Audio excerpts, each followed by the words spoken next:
Good morning.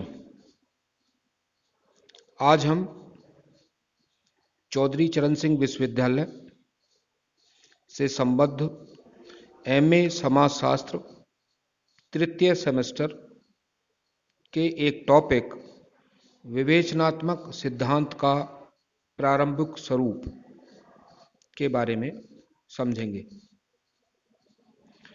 विवेचनात्मक शब्द अंग्रेजी के क्रिटिकल शब्द का हिंदी रूपांतरण है। विवेचनात्मक शब्द के साथ एक इतिहास जुड़ा हुआ है। ऐसा माना जाता है कि यूरोप में ज्ञानोदय काल एनलाइटमेंट पीरियड के प्रादुर्भाव के बाद सुधारवादियों और मानववादियों ने धार्मिक उपदेशों, धार्मिक ग्रंथों की आलोचना प्रारंभ कर दी थी। सुधारवादियों ने बाइबल की कटु आलोचना की।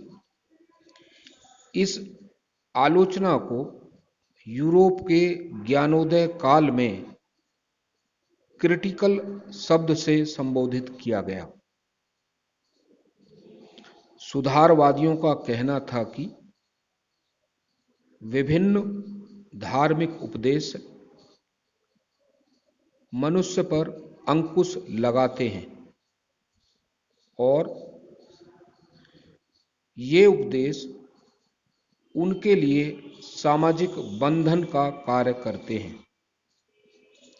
ऐसी स्थिति में धार्मिक विवेचक चर्च के और चर्च धार्मिक विवेचना कार्यों को अपने दुश्मन मानने लगे। प्रारंभिक विवेचनात्मक सिद्धांत का उद्देश्य लोगों को यह अवगत कराना था कि जो भी धार्मिक सिद्धांत हैं उनकी उपज पैगंबरों, पादरियों अथवा अवतारों द्वारा की गई है। धार्मिक सिद्धांत मात्र कोरा विश्वास हैं और पूर्णतः अतार्किक हैं। संक्षेप में विवेचनात्मक सिद्धांतों का यही प्रारंभिक स्वरूप है। समाजशास्त्र में विवेचनात्मक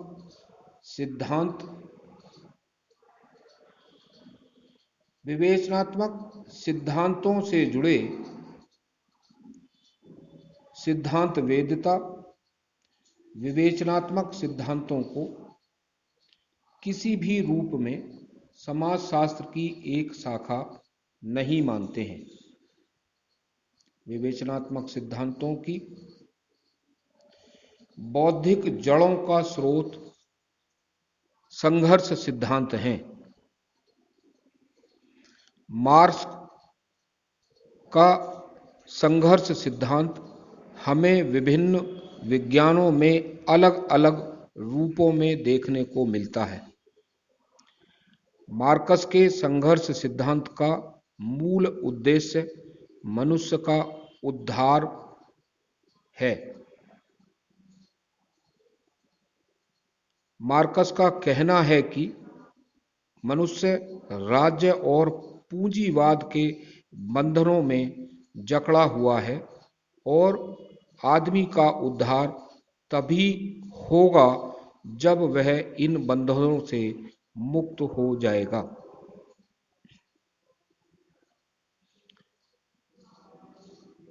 विवेचनात्मक सिद्धांत मार्क्स के संघर्ष सिद्धांत को आगे बढ़ाता है।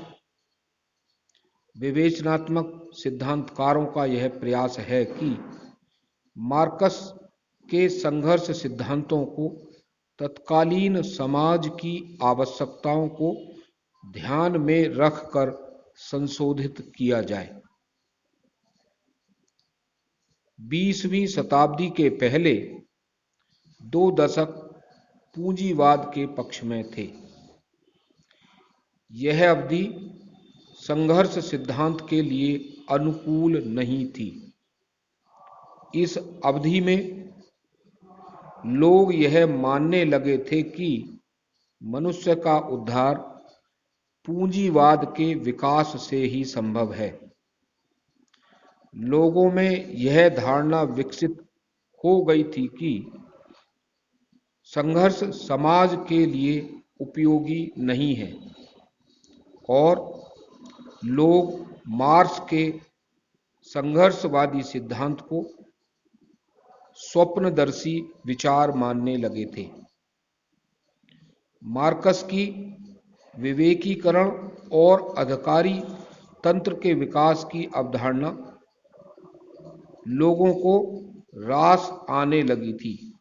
यह अवधि पूंजीवाद के विकास के पक्ष में थी और संघर्ष सिद्धांत के लिए अनुकूल नहीं थी।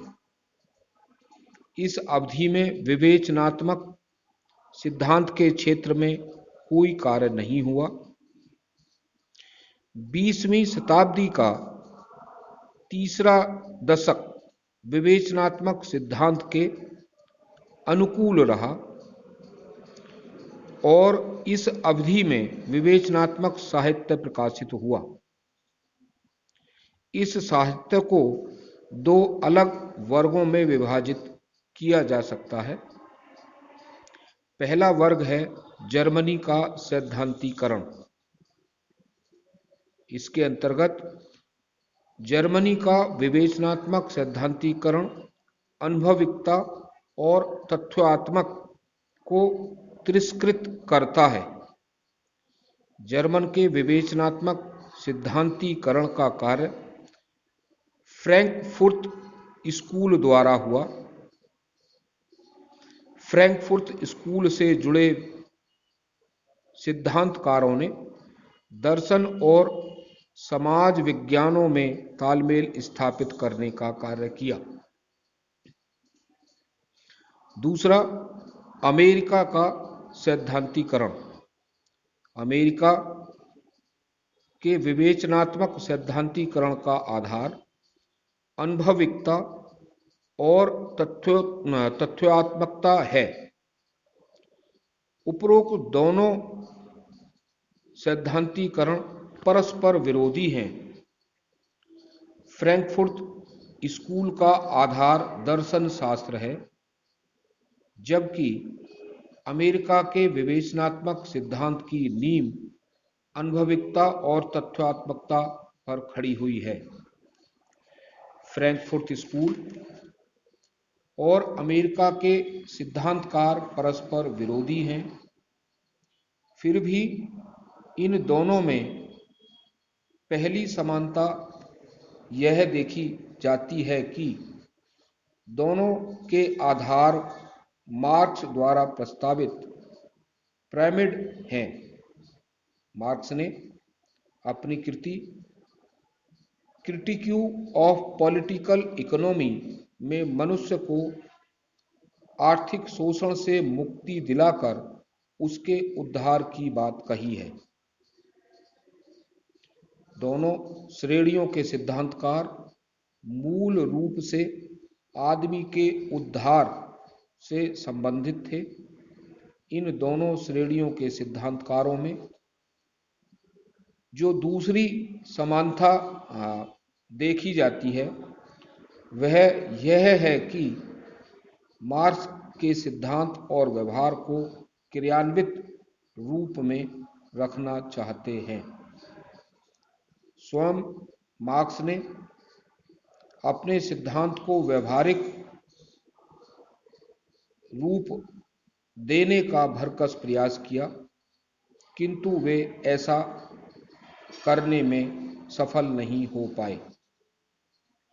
इन दोनों की तीसरी प्रमुख समानता है कि इनकी उत्पत्ति जर्मनी के फ्रैंकफुर्ट स्कूल से हुई। फ्रैंकफुर्ट स्कूल से ही नव मार्क्सवाद का उदय हुआ। फ्रैंकफर्ट स्कूल के बारे में हम अगले ऑडियो में जानेंगे। उम्मीद है इस चर्चा के बाद आप विवेचनात्मक सिद्धांत के प्रारंभिक स्वरूप को समझ पा रहे होंगे। धन्यवाद।